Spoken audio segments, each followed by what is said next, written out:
ओम शांति। विशेष जून मास शुरू हुआ है और हमारे इस जून मास की विशेषता है, जैसे जनवरी मास विशेष ब्रह्मा बाबा के कर्तव्य को और कर्मों को याद दिलाता है, ब्रह्मा बाबा की संपूर्ण स्थिति को हमें याद दिलाता है। तो ये पूरा जून मास मम्मा की याद दिलाता है। जैसे लौकिक के अंदर भी अगर हम देखते हैं कि लौकिक में भी एक बच्चा जैसे जैसे बड़ा होता है, तो लौकिक में भी आपने देखा होगा कि एक बच्चे के जीवन के अंदर माँ और पिता ये दोनों की पालना का बहुत महत्व होता है ना। और इसलिए आपने देखा होगा कि जब कोई बच्चा गलती करता है और वो बच्चा अगर छोटा हो तो कहीं ना कहीं तुरंत किसी न किसी मुंह से निकलता है कि इसके माँ बाप ने कुछ सिखाया नहीं है शायद, है ना। ये तो चलो लौकिक की बात अगर हम करते हैं, जब बच्चा बहुत छोटा होता है तुरंत माँ बाप के संस्कारों पे वो ध्यान खिंचवाता है। अब सोचिए कि हम तो ब्राह्मण जीवन में, और अगर एक तरह से देखा जाए तो ये ब्राह्मण जीवन ये भी तो क्या है, हमारा बचपन है ना, बचपन। इसलिए बाबा क्या कहता है, बाबा कहता है बच्चे, संगम युग को बाबा कहता है बचपन के दिन भुला न देना। गीत सुना है ना, मुरली में कई बार आता है। तो संगम युग को बाबा बचपन का दिन कहता है। संगम युग को बाबा, वो बहुत प्यारा बचपन है हमारा, कि जिस संगम युग में हम मम्मा और शिव बाप इनकी पालना में पल रहे हैं। और इसीलिए सच अगर हम अपने भाग्य को देखें तो बहुत बहुत बहुत हम इस संगम युग पर शुक्रगुजार है भगवान के, कि जो भगवान ने हमें इस संगम युग में अपनी गोद में बिठा के रखा है ना, रखा है ना गोद में बिठा के। आप याद करो, अभी देखो आपकी जो उम्र है, अभी यहाँ पे मैं देख रही हूँ ना, अभी देखो हम सब जो इतने बड़े हैं, अभी हमारी जो उम्र है, अभी उस उम्र के हिसाब से वो लौकिक जो शरीर के माता पिता अगर अभी समझो है भी, कईयों के शायद न भी हो, लेकिन जिनके है भी, आज देखो वो होते हुए भी हर समय जैसे वो माँ बच्चे की संभाल करती, 1 साल के बच्चे की, 2 साल के बच्चे की, कि वो बच्चा कहाँ खेल रहा है, किस चीज़ के साथ खेल रहा है, कहाँ पे खड़ा है, कहाँ पे बैठा है ना। जैसे वो 1 या 2 साल के बच्चे की माँ जैसे ध्यान रखती है, आज वो लौकिक माँ बाप होते हुए भी आज वो हमारा वैसे ध्यान नहीं रख सकते, है ना, क्योंकि कहीं ना कहीं शारीरिक लिमिटेशन आ जाती है। तो सोचिए कि वैसे ही शिव बाबा, तो शिव बाबा जो परमात्मा है, आज वो माता पिता हम आत्माओं की कितनी संभाल रखते हैं। और वो बाबा हम बच्चों को आँख खुलते ही कौन सा संकल्प करना है, खाना कैसे खाना है, रात को सोना कैसे है, उठना कैसे है, बैठना कैसे है, किसी के साथ बात कैसे करनी है, देखना कैसे है। मुझे याद आता है, इतना तो लौकिक माँ बाप ने कभी नहीं सिखाया कि देखना कैसे है ना। उठना बैठना सिखा देते, लेकिन बाबा हमें देखना भी सिखाता है। अच्छा, सिर्फ देखना नहीं, लेकिन देखने के साथ साथ वो देखने के पीछे हमारी वृत्ति वो कैसी हो, वो भी बाबा हमें सिखाता है। सिर्फ हमें अच्छे कर्म करना नहीं सिखाता है ना। लौकिक माता पिता है वो अच्छे संस्कार डालते हैं, लेकिन शिव बाप जो है और मम्मा बाबा है, ब्रह्मा बाबा, इन्होंने हमारी पालना सूक्ष्म में की है।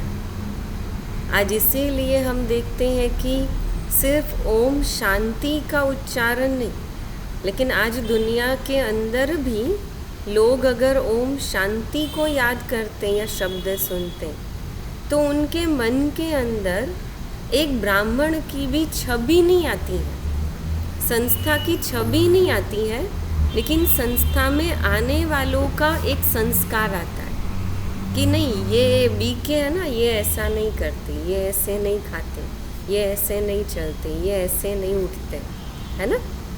तो माना बाबा ने कितनी धारणाएं हमें कराई। अच्छा, और दूसरी बात, आज देखो लौकिक दुनिया के अंदर भी अभी जो ये बीमारी का समय चल रहा है, तो इस बीमारी के अंदर बाबा ने कितनी अच्छी बात हमारी कर दी कि इस बीमारी के अंदर बाबा ने पहले से ही हमें सेफ्टी के साधन दिए हुए। बाबा ने खान पान की शुद्धता की बात बताई, तो आज बाबा ने पहले ही हमारी वो धारणाएं पक्की की हुई है ना। इसलिए हमको तो कुछ नया लग ही नहीं रहा है कि भाई हमको कोई नया हम कर रहे। दुनिया में जिनको बहुत बाहर के खाने की आदत और अभी उनको नहीं मिले, तो उनको लगता है कि जैसे उनके जीवन से सुख चला गया, क्योंकि उन्होंने खाने में सुख बना के रखा था। जिन्होंने घूमने के लिए सुख बना के रखा था, तो आज उनको घूमने नहीं मिल रहा है, तो वो सोचते हैं कि जीवन में सुख नहीं है, और इसीलिए उनकी मन की स्थिति जो है वो अच्छा घर होते हुए भी, अच्छा परिवार होते हुए भी, उनके मन की स्थिति जो है वो धीरे धीरे धीरे कमज़ोर होती जा रही है, क्योंकि उन्होंने अपने सुख को खाने में, घूमने में, साधनों में बना के रखा था। अच्छा, और आज ब्राह्मणों को अगर हम देखें तो, है ना, ब्राह्मणों को अगर हम देखें ना और उनको अगर हम पूछते हैं, तो वो कहते हैं कि अरे हमको लगता है कि हमारा पुरुषार्थ और बढ़ गया है,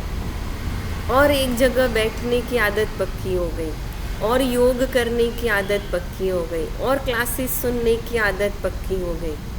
तो माना हमारा बुद्धि योग, ज्ञान और योग में और लगने लगा और जुड़ने लगा, और इसीलिए हमारे जीवन के अंदर हमने वो खालीपन का अनुभव नहीं किया जो दुनिया वालों ने किया, दुनिया वाले करते हैं। और इसीलिए मम्मा की जो विशेष धारणाएं हम जब देखते हैं, आप सब ने आज धीरे धीरे अभी सुना होगा, है ना, मम्मा की विशेष धारणाएं सुनी। आज हमने पहली मुख्य धारणाएं जो ग्रुप में भेजी, जो मधुबन से 24 धारणाएं आई है ना, मधुबन से 24 धारणाएं, और उसमें आज हमने विशेष पहली धारणाएं सुनी। सबने सुनी हाथ उठाए जिन्होंने, हाँ, मीरा बहन ने सुनी, तुलसा बहन ने सुनी, हाँ, जो दीपिका बहन हमारी हाँ, चंद्रिका बहन, प्रमीला बहन ने भी सुनी जी, मनीषा ने भी सुनी जी, है ना। तो आज पहली धारणा देखो कितनी प्यारी है कि मम्मा कैसे साकार और अव्यक्त मुरली, जो पुरुषार्थ आज हमारे पूरे दिन का है कि हमें ऐसी मुरली सुननी है जैसे मम्मा सुनती थी। कहते हैं कि मम्मा ऐसी मुरली सुनने बैठती थी एकाग्र होकर के कि जिसमें मम्मा की, जैसे दादियाँ सुनाती हैं कि आँखें भी कई बार हिलती नहीं थी।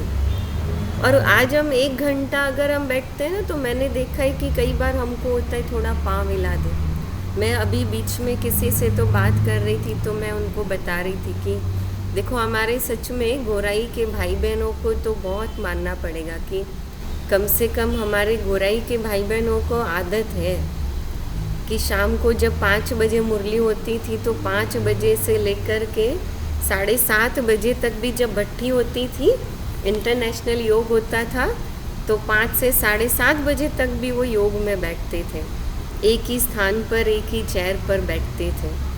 तो उनको तो कितनी अच्छी है, बैठने की भी आदत है। और आज हम दुनिया वालों को देखते ना, उनको आदत नहीं है, उनको इतनी तकलीफ़ हो रही है, उनके मन की स्थिति इतनी कमज़ोर हो रही है। तो आज ऐसे लगता है कि बाबा का ज्ञान तो है वरदान हमारे लिए, लेकिन बाबा की दी हुई ये शिक्षाएं, मुरली, ये हमारे लिए एक रास्ता है मंजिल तक पहुंचने का।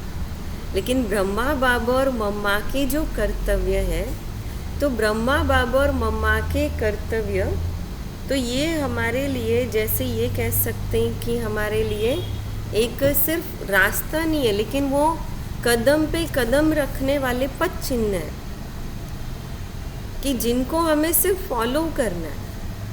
और इसीलिए अभी जो रोज़ मम्मा की विशेषताएं, धारणाएं जो आएगी, उस धारणाओं में से जो रोज़ एक धारणा अभी जो सुनाई जाएगी, रोज़ होमवर्क के रूप में मिलेगी, आप लक्ष्य रखो कि मुझे उस धारणा को पूरे दिन के लिए, आप ब्राह्मण जीवन में संस्कार के रूप में धारण करना है वो छोड़ दो।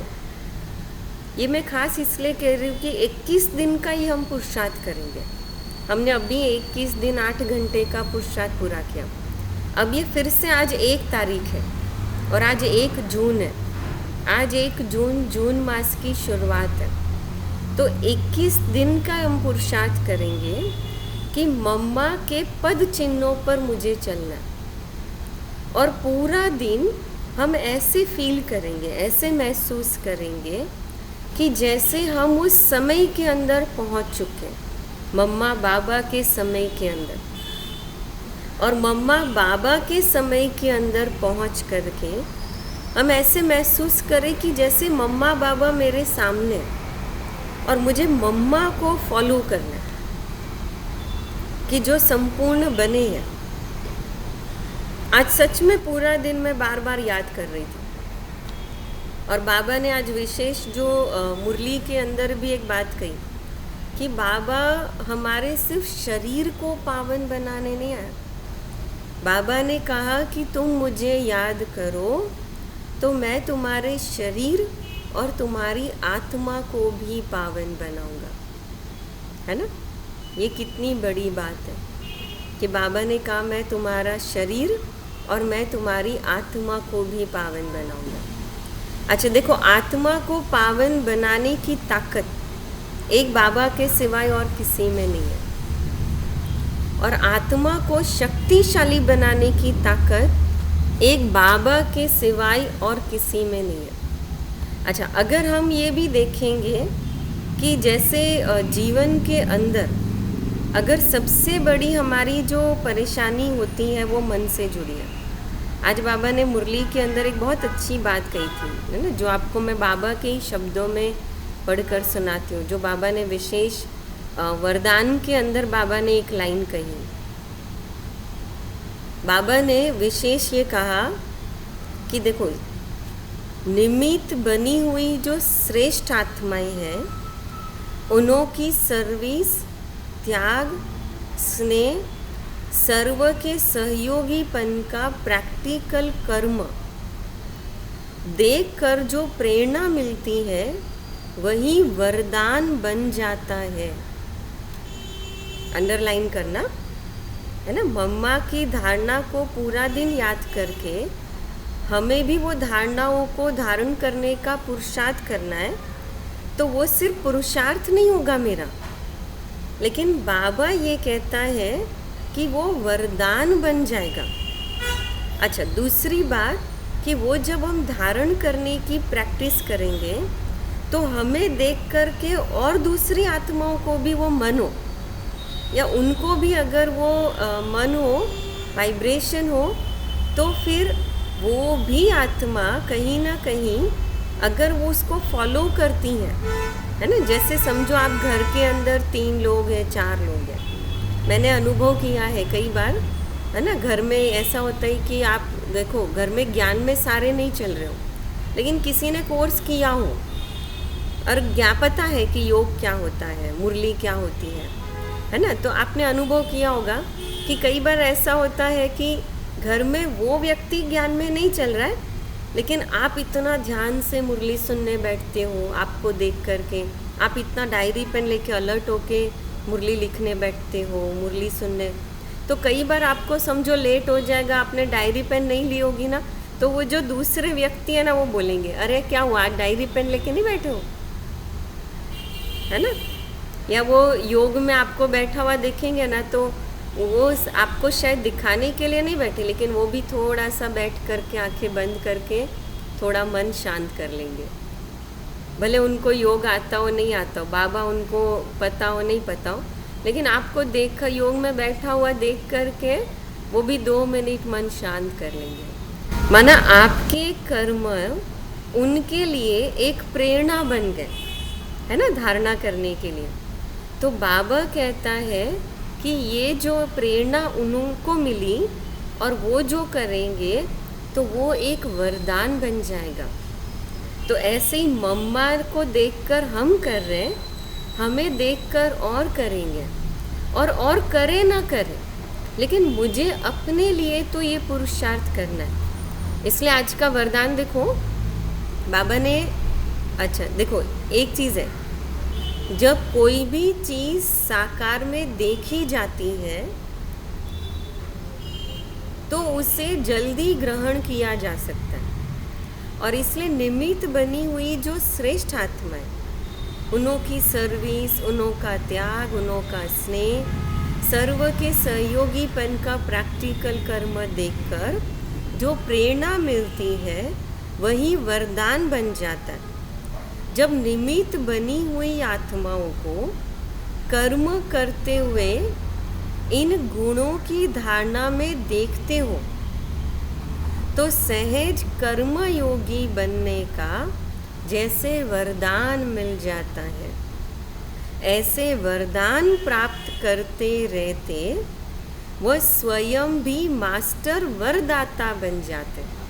अंडरलाइन करना, बाबा ने क्या कहा कि स्वयं भी मास्टर वरदाता बन जाते, माना वो भी दूसरों को वरदान देने वाले बन जाते। अभी जब वे विशेष ईशु दादी का अभी हुआ ना, तो ईशु दादी ने अभी जब शरीर छोड़ा और दादी का भोग वगैरह लगाया जा रहा था, तो उस समय जब बैठी थी ना, तो अंदर से एक जैसे संकल्प उठता था कि देखो सच में हम कितने भाग्यशाली हैं। आज भी जैसे मैं अभी दादियों के क्लासेस सुनती हूँ, और कई बार जैसे लाइव क्लासेस अपने देखो बोरीवली में भी बहन बहुत अच्छा हमेशा अरेंज करते रहते, जैसे जयंती बहन के, आशा दीदी के, गीता दीदी के, तो सूरज भाई के क्लासेस, और ख़ास करके जैसे जनवरी मास में तो बहन ने जो सीरीज़ चलाई कि साकार में जिन्होंने पालना ली है मम्मा बाबा की सामने सम्मुख, उनके क्लासेस हमने सुने। तो उस समय भी एक संकल्प आता था कि हम कितने भाग्यशाली हैं। देखो कम से कम हमने साकार मम्मा बाबा को इन आँखों से नहीं देखा है, उनको कर्म करते हुए हमने नहीं देखा, लेकिन कम से कम हमारे सामने वो आँखें तो है, वो आत्माएं तो है कि जिन्होंने उनको साकार में, ब्रह्मा बाबा और मम्मा को साकार में उन्होंने कर्म करते हुए देखा, उनके साथ वो रहे हुए, है ना, दादियाँ थी और जो वरिष्ठ भाई बहन। और आप देखो अभी धीरे धीरे क्या हो रहा है ना, धीरे धीरे धीरे अभी वो आत्माएं भी परिवार से विदाई ले रही है, एडवांस पार्टी में जा रही है, या ये कह सकते हैं कि अभी नई दुनिया की तैयारी के लिए जा रही है। तो अब जो आत्माएं आएगी तो वो भी उनसे जो पालना है मम्मा बाबा के लिए सुना हुआ है वो हमको सुनाएगी। दूसरी बात, हम कितने भाग्यशाली हैं, हम आज वो टेक्नोलॉजी के समय के अंदर है, तो हमें पुरुषार्थ करने के लिए कितना बड़ा आधार, या ये कह सकते हैं कि हमें पुरुषार्थ के लिए कितना बड़ा साधन मिल रहा है, कितना बड़ा हमें ये एक आधार मिला हुआ है इस चीज़ का। ये जो आजकल साइंस की, विज्ञान की टेक्नोलॉजी है कि दादियों को, मम्मा को, अरे दादियों के हम रिकॉर्ड क्लासेस हम ऐसे सुन सकते हैं कि जैसे लाइव सामने बैठे और हम सुन रहे हैं, है ना। जब हमारी दादियाँ ज्ञान में आई, उस समय तो ये रिकॉर्डिंग मशीन तो छोड़ो, उस समय तो बाबा के लिए वो मुरली भी हाथ से बाबा सुनाता था, और वो हाथ से ईशु दादी की विशेषता सुनी ना। अभी ईशु दादी ने शरीर छोड़ा तो देखो ईशु दादी की विशेषता बता रहे थे कि ईशु दादी शॉर्ट एंड मुरली होती थी, शॉर्ट एंड मुरली। तो शॉर्ट एंड मुरली का मतलब क्या कि शॉर्ट एंड मुरली का निर्माण है, शुरुआत जो है वो ईशु दादी ने की। तो शॉर्ट एंड मुरली का मतलब क्या होता था, आशा दीदी ने सुनाया था कि जैसे मुरली इतना फास्ट लिखते हैं और बाबा सुना रहा है, तो उसमें जैसे बाबा सुना रहा है तो बाबा जैसे बनाए तो बाबा का थोड़ा बिंदी लगा दिया, तो बिंदी का मतलब कि वो बाबा है, तो पूरा शब्द नहीं लिखना पड़े बाबा ऐसे। फिर बाबा के स्वदर्शन चक्र की बात कर रहा हूँ, बाबा गोले की बात कर रहा हूँ, तो स्वस्तिक बना दिया, तो माना स्वदर्शन चक्र कि बाबा चक्र की बात कर रहा है। तो उसको शॉर्ट एंड मुरली कहते थे कि जिसमें कोशिश करके बाबा जब मुरली सुना रहा हो तो उसमें ज़्यादातर करके कोई शब्द जैसे मिस ना हो मुरली एज इट इज़ मिले, कोई वाक्य मिस ना हो। तो ऐसी पालना उनको मिली, और तो भी उन्होंने वो पालना लेकर के उन्होंने संपूर्णता को प्राप्त किया, अपने अंदर इस ज्ञान को जीवन के अंदर धारण किया, जबकि उनके पास ऐसे ना कोई साधन थे, ना कोई ऐसी टेक्नोलॉजी थी। तो आज हमारे सामने हमारे पास इतनी टेक्नोलॉजी है कि आज हम लॉकडाउन में हैं, घर में बैठे हैं, लेकिन घर में बैठते हुए भी हम मधुबन की लाइव मुरली सुनते हैं। हम मधुबन में चल रहे क्लासेस यहाँ बैठ के सुनते हैं, पांडव भवन में चल रहे क्लासेस यहाँ बैठ के सुनते हैं, है ना। दुनिया में जिन्होंने साकार में पालना ली है उनके क्लासेस, दादियों के क्लासेस अभी हमने डाला था ना, पूरा 21 दिन था, तो रोज़ एक वरिष्ठ भाई बहनों के क्लासेस डालते थे ना, सुनते थे ना सारे, जगदीश भाई के, दादी के, हम उनके क्लासेस सुनते थे।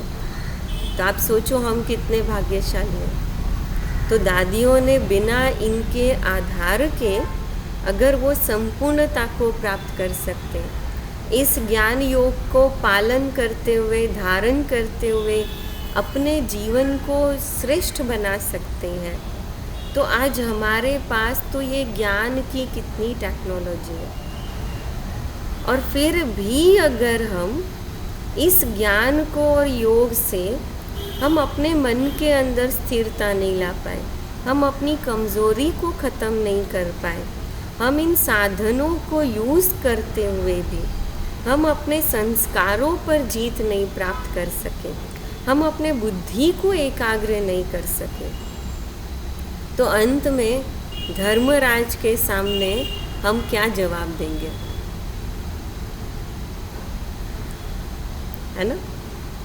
हम अंत में बाबा को क्या एक्सक्यूज़ देंगे कि हमने अपनी छोटी सी संस्कार की छोटी कोई कमज़ोरी क्यों परिवर्तन नहीं की हमने, है ना, क्यों हमने ये बात अपनी नहीं मानी। और इसीलिए विशेष ये अटेंशन देना है। और इसलिए अभी जो समय मिल रहा है, अभी जो समय के साथ हमको साधन मिल रहे हैं, फिर साधनों के साथ जो हमको पालना मिल रही है ना, अंडरलाइन करना, अभी जो समय मिल रहा है, समय के साथ जो साधन मिल रहे हैं, है ना, साधन मिल रहे हैं ना। मैंने अनुभव किया है कि जिन माताओं को, भाइयों को, है ना, कभी फ़ोन चलाना नहीं आता था, कभी इंटरनेट चलाना नहीं आता था, लेकिन अभी देखो घर में बच्चे भी क्या कर रहे हैं, ला कर के दे रहे हैं कि नहीं भाई आप घर में हैं, लॉकडाउन में, आप इसको लो, इसको यूज़ करो, इसको सुनो, इसको बैठकर समझो। आज वो भी सिखाने के लिए तैयार है कि थोड़ा हम भी एंगेज रहे, हम भी कुछ सीख लें, पुरुषार्थ करें। माना समय के साथ साधन मिल रहे हैं। अच्छा, साधन के साथ जो अभी पालना मिल रही है, मधुबन के अंदर क्लासेस हो रही हैं, अलग अलग जगह क्लासेस हो रहे हैं, मुरली घर बैठे हमको मिल रही है ना। तो कागज़ की मुरली भले ना हो, लेकिन दूसरी मुरली, लाइव मुरली घर बैठे मिल रही है। तो मुरली मिल रही है घर बैठे, तो मुरली मिल रही है, तो इन पालना को हम याद करें। और जो पालना मिल रही है, तो अब इस पालना के साथ मुझे क्या करना है? बस एक एफर्ट डालना है, परिवर्तन का दृढ़ संकल्प, परिवर्तन का दृढ़ संकल्प। बस आज ही सुबह आशा दीदी की मुरली सुन रहे थे ना, 6:15 से 7 बजे। तो दीदी ने उसमें वेदांती बहन का एक बहुत प्यारा संदेश सुना है, जिसमें कहा कि अभी वर्तमान समय के अंदर हर ब्राह्मण आत्माओं को 4 बातों को अंडरलाइन करने की ज़रूरत है, विशेष 4 पुरुषार्थ को ध्यान रखने की ज़रूरत है।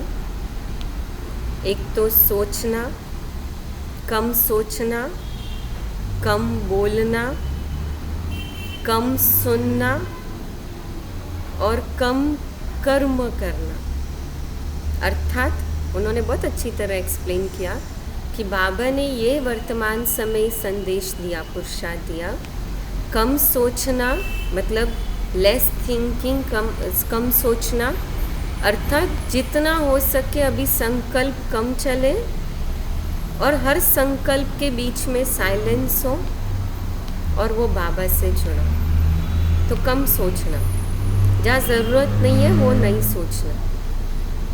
दूसरा, कम बोलना, अर्थात जो ज़रूरत है वो बोले, है ना। अभी तक बहुत आदत थी हमको, लेकिन अब धीरे धीरे ये पुरुषार्थ हो, बोलना, कम बोलना। तीसरा, कम करना अर्थात क्या? ऐसा नहीं कर्म नहीं करना है। करना अर्थात अब एक्स्ट्रा विस्तार को बढ़ाने की ज़रूरत नहीं है, कर्म के विस्तार को बढ़ाने की ज़रूरत नहीं है, क्योंकि अभी हमें कर्म बंधनों को काटना है। तो जब मेरा कर्म बंधन काटने का समय अभी चल रहा है, तो मुझे कर्म बंधन बढ़ाने नहीं है। और इसलिए जितना हो सके हर कर्म करते हुए, अगर मेरा संबंध एक बाबा से जुड़ा होगा, मेरा हर कर्म करते हुए अगर मेरा कर्म योगी होगा, कर्म योग होगा, तो मुझे कभी भी वेस्ट कर्म या कर्म बंधन नहीं होगा। चौथा, कम सुनना। कम सुनने का अर्थ ये नहीं मुरली नहीं सुनना है ना। कम सुनना अर्थात कि दुनिया की बातों को, जो बातें ज़रूरत नहीं उसको नहीं सुनना, है ना। जो एक्स्ट्रा बातें नहीं ज़रूरत है उसको। और मैंने सूक्ष्म में अगर ये आज इस पे चिंतन किया कि बाबा ने कितना परफेक्ट पुरुषार्थ बताया है, क्योंकि जब हम संकल्प करते हैं, मतलब सोचते हैं, बोलते हैं, कर्म करते हैं और सुनते हैं, आप देखो सूक्ष्म में इन चारों का कनेक्शन हमारे मन की स्थिति से ही जुड़ा हुआ है। अगर हम किसी को कुछ करता हुआ देख लेते हैं तो मतलब, और जैसे ही हम सोचना शुरू करते हैं ना, तो मेरा अगर थोड़ा भी सोच ज़्यादा चलने लगती है तो मेरे कर्म गड़बड़ हो जाते हैं, होते गड़बड़, है ना। थोड़ा सा भी मेरा व्यर्थ ज़्यादा चलने लगे ना, घर के अंदर का माहौल याद करो आप, थोड़ा सोच ज़्यादा चलने लगे तो कर्म गड़बड़ हो जाते हैं। थोड़ा सोच ज़्यादा चलने लगे और उस समय कोई थोड़ा भी कुछ हल्का मजाक कर ले, बोल दे, तो क्या हो जाता है, हमारी वाचा भी ज़्यादा हो जाती है ना। और दूसरा, जब हमारी वाचा ज़्यादा हो जाती है तो सामने वाला भी हमको ज़्यादा सुनाने लगता है, तो सामने वाला भी फिर ज़्यादा सुनाने लगता है, ज़्यादा बोलने लगता है, तो हमारा सुनना भी बढ़ जाता है। और वो शुरुआत हुई होती है संकल्पों से। तो ये विशेष 21 दिन 24 जून तक, 24 जून मम्मा का संपूर्णता का दिवस है। है ना। तो ये संकल्प करें कि 24 जून तक मुझे अपने आप को संपूर्ण बनाने की कोशिश करनी है। देखो, हम संपूर्ण बनेंगे नहीं बनेंगे वो बाबा जाने, वो ड्रामा जाने, लेकिन मेरा पुरुषार्थ ये हो कि कम से कम, जैसे दादियों के लिए कहा जाता है, मुझे हमेशा याद आता है कि जानकी दादी के लिए, प्रकाश मणि दादी के लिए, गुलजार दादी के लिए हमेशा ये बात कही जाती थी। अब मैंने बड़ों से, वरिष्ठों, भाई बहनों से ये बहुत बार सुना हुआ ये कि दादियाँ जो अभी रुकी है ना, वो कोई बीमारी से अपने हिसाब किताब चूक तो नहीं कर रही है, लेकिन उनका शरीर जो है, उनका शरीर है वो सिर्फ नाम मात्र रहा हुआ है।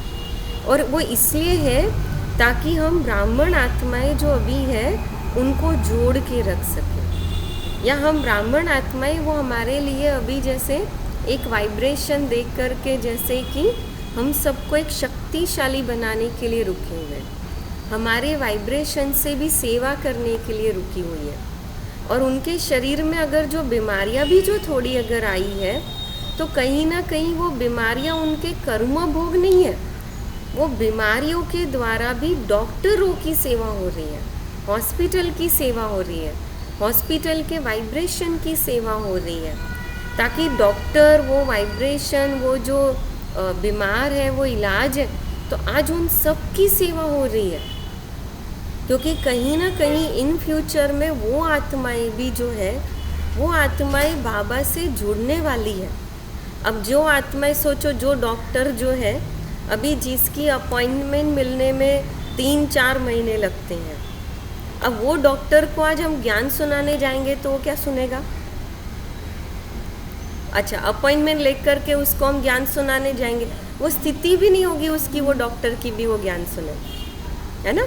लेकिन आज हम गुलजार दादी के लिए देखते हैं कि कितने ऐसे बड़े बड़े डॉक्टर, और आज दादी को देख करके उनके मन में, उनको पता चला अच्छा ऐसी संस्था है, अच्छा ऐसा योग भी होता है, ऐसी मन की ताकत हो सकती है, ऐसा योग बल होता है। आज उनको योग बल पे, बाबा पे विश्वास हुआ, बोलो। तो आज ये भी क्या हुआ? सेवा हुई ना। तो इसलिए विशेष 24 जून तक संपूर्ण होने का अर्थ ये नहीं है कि भाई 24 जून हम संपूर्ण हो गए तो मतलब कोई हमारा शरीर छूट जाए, नहीं। लेकिन विशेष हमें अपने आप को वो संपूर्णता तक लेकर जाना है कि बाबा हमारे द्वारा जिनसे जो सेवा कराना चाहे वो करा सके, है ना। और वो तब होगा जब हम वो तैयार होंगे अपने आप में, और वो अपने आप में तैयार होने की सेवा हमको करनी पड़ेगी, हमको ही करनी पड़ेगी ना। जैसे एक फल होता है ना, अभी देखो ये अभी आम की सीज़न आई, अभी आम की सीज़न में क्या होता है, कोई कच्चा आम होता है, कोई पक्के आम होते हैं। अब समझो कि आप आम लेकर के आए, और आम जब लेकर आए आप, तो वो आम अगर कच्चा है तो हम क्या करते हैं, हम उसको वो बॉक्स में रख देंगे, घास में बीच में रख देंगे, उसको बॉक्स में उसमें पकने के लिए रख देंगे। तो हम उस फल को पकने के लिए क्या करते हैं, हम उसको समय देते हैं। लेकिन समय के पहले अगर वो आम ने आप वो आम को आपने ऊपर से थोड़ा काट लिया, थोड़ा सा भी काट लिया कि अंदर वो पीला है कि लाल है वो देखने के लिए, और वो थोड़ा काट कर फिर आप उसको रख दो ज़रा पकने के लिए, पकेगा? हाँ, है ना, वो नहीं पकेगा। तो हम क्या करते हैं, हम वो ऊपर वो देखकर उसको रख देते हैं, तो हम उसको पकने के लिए समय देते हैं, है ना। और दूसरी बात क्या करते हैं कि समय के साथ हम उसको वातावरण देते बाहर से, क्योंकि अंदर से काट कर तो हम नहीं पका सकते ना। तो हम क्या करते हैं, हम वातावरण देते हैं उसको, आसपास वो वातावरण देते हैं, घास डालेंगे, बॉक्स में बंद कर देंगे, है ना। तो वो वातावरण हम देते हैं पकने के लिए। वैसे ही बाबा हमको पकने के लिए क्या कर रहे हैं, है ना। बाबा हमें ज्ञान योग का वातावरण दे रहा है, साधन का वातावरण दे रहा है, वाइब्रेशन दे रहा है, तो वो दे रहा है। अब पकना हमारे ऊपर है, हमको पकना है ना। और दूसरा समय दे रहा है। तो अभी ये लॉकडाउन में भी हमारा शरीर नहीं छूटा तो उसका मतलब क्या हुआ, हमको समय मिल रहा है ना। तो ये समय है, हमारा शरीर नहीं छूटा है, मतलब मुझे समय मिला है। तो अब मुझे इस समय के अंदर पकना है। अगर हम नहीं पकेंगे तो क्या हो जाएगा, नहीं पकेंगे तो क्या होगा, बाबा को कोई फ़र्क नहीं पड़ने वाला है, नुकसान किसका होगा, है ना। अगर हमें ये समय मिला और हमें ये वातावरण मिला, हमें ये सपोर्ट मिला, फिर भी अगर हम नहीं पकेंगे तो बाबा का नुकसान कुछ नहीं होगा, दुनिया का नुकसान कुछ नहीं होगा। सबसे बड़ा नुकसान हमारा होगा, हमारा पद तो कम हो जाएगा, लेकिन विशेष समय के साथ इतना लंबे समय से चलते हुए भी हमारा पद कम होगा, हमारे मार्क्स कम हो जाएंगे, है ना। तो जब हमको मेहनत करनी ही है ना। एक चीज़ मुझे हमेशा याद आती है, जब वो सेवा में या कोई कर्म कर रहे होते हैं ना, तो हमारे स्कूल में एक सर होते थे, साइंस के सर होते थे। तो मुझे वो चीज़ उनकी इतनी अच्छी लगती थी। वो साइंस के सर, वो जब भी वो पढ़ाते थे और वो कोई सम्स वो देते थे ना सॉल्व करने के लिए, तो वो हमेशा कहते थे कि अगर आप इसको सॉल्व करने के लिए बैठते हो और मेहनत करते हो तो प्रॉपरली मेहनत करो। वो हमेशा कहते थे कि टाइम वेस्ट मत करो। और इसीलिए वो कभी भी जब पढ़ा रहे होते थे तो खास करके कुछ स्टूडेंट होते थे ना, वो उसी को हमेशा ध्यान में रखेंगे और आगे बुलाएंगे या सॉल्व करेंगे। वो बाकी दूसरों पे ध्यान नहीं करते थे वो कभी। वो हमेशा कहते थे कि मैं अगर मेहनत करूँ तो मैं उसी पे करूँ जहाँ मुझे पता है कि फल निकलने वाला है। तो वो हमेशा कहते थे मेहनत करो तो वैसे करो कि कुछ मिले। जहाँ पे आपका टाइम वेस्ट हो रहा है ना, तो उससे अच्छा आप करो ही मत, छोड़ दो। वो हमेशा कहते थे कि करो तो विधि से करो, प्रॉपरली करो वो, ताकि कुछ उसका फ़ायदा हो, क्योंकि आप वो समय लगा रहे हो, एनर्जी लगा रहे हो। और ऐसे ही बाबा भी देखो हमको समय दे रहा है, शक्ति दे रहा है, साधन दे रहा है। फिर जैसे मैंने कहा ना, जिन्होंने साकार मम्मा बाबा को देखा, प्रैक्टिकल में देखा, उनके साथ रहे, आज वो आंखें तो हमारे सामने है, वो हमारे सामने साकार में लाइव हमारे सामने बैठे। उससे बड़ा हमारा भाग्य और क्या हो सकता है। तो वो पालना जो मिल रही है तो वो हमारे सामने, तो इन सब को हम पालना और आधार रखें। तो इसलिए रोज़ जो चार्ट आपको भेजा है, ग्रुप में डाला है चार्ट, सबने नोट किया है ना। तो आप सब वो चार्ट को ज़रूर डायरी में, एक स्पेशल डायरी बनाएं, वो डायरी में आप चार्ट को नोट करो, वो चार्ट भरते जाओ। और आज पूरे दिन में लक्ष्य रखो कहाँ मेरी कमी रही, उसको फिर मुझे नेक्स्ट कल अटेंशन देना है उस चीज़ के ऊपर। और फिर उसके बाद उस चार्ट के साथ साथ जैसे कहा है ना, जो विशेष मम्मा की धारणा है, देखो आपके लिए हमारी कन्याएं कितनी मेहनत कर रही है ना, ताकि आपको पढ़ने की मेहनत नहीं करनी पड़े, याद रखने की मेहनत नहीं करनी पड़े कि आज मम्मा की धारणा की कौन सी पॉइंट है। आप एक बटन दबाओ और सुन लो कि आज धारणा की कौन सी पॉइंट है ना। इसलिए हमारी कन्याओं ने बहुत अच्छे से, प्यार से, विशेष सेवा के लिए देखो ये तैयार किया है धारणाओं की सीरीज़। तो इसलिए रोज़ हम वो सुनेंगे, और रोज़ इसलिए रोज़ आपको तो सुनते हुए वो पुरुषार्थ करेंगे।